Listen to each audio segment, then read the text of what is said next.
Hi everyone, this is an excerpt from Aussie Readers Year 1 course. This is lesson 133, which is right near the end of Year 1.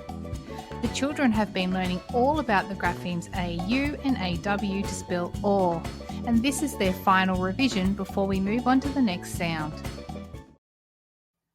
I have some sentences which contain words with AU and AW representing OR. Read each sentence and then point to the picture that matches the sentence.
The phoneme OR can be spelt with these two graphemes, AU and AW.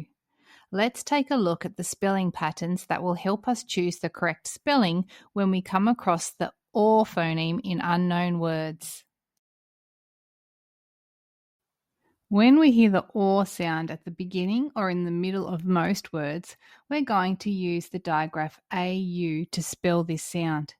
We do not use AU to spell OR at the end of words.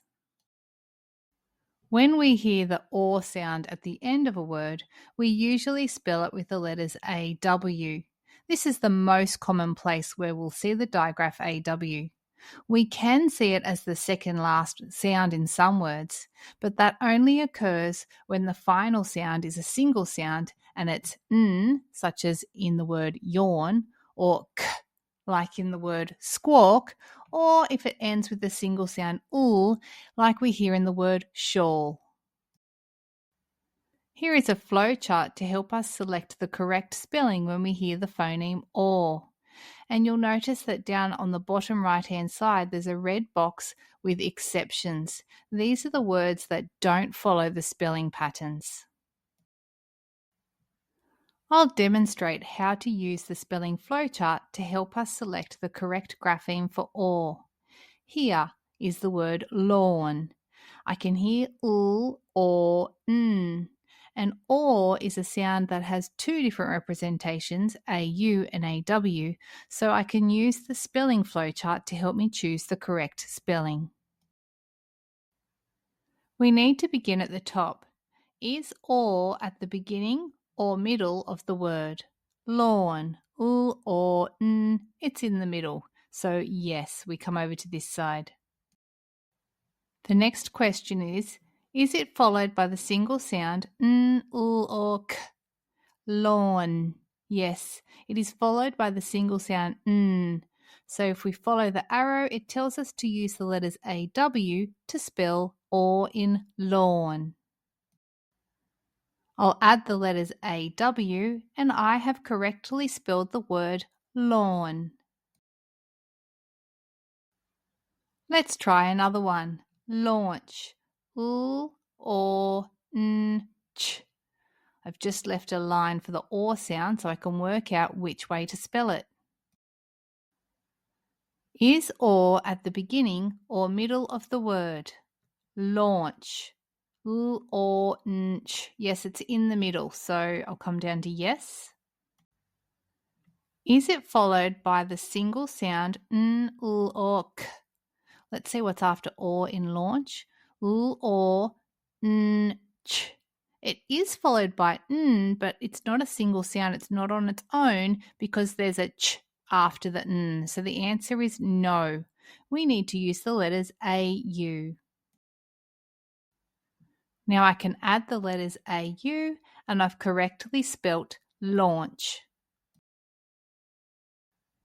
You can help me with this one. Claw. Let's sound it out. K, U, aw. Notice where the aw is. Is aw at the beginning or middle of the word? Did you say yes or no? No, it's at the end of the word. So what letters do we use to spell aw? We use the letters AW. Thanks for helping me choose the correct grapheme to spell claw. We have completed all the phonemes and graphemes for set 13. Be sure to go over these sounds every day until you know them off by heart. You will find these two decodable readers on your set 13 bookshelf. They contain all the phonemes and graphemes that we've learnt in set 13. At the conclusion of each lesson, Aussie Readers provides worksheets that relate directly to each lesson. This provides them with opportunities to practice and consolidate skills independently.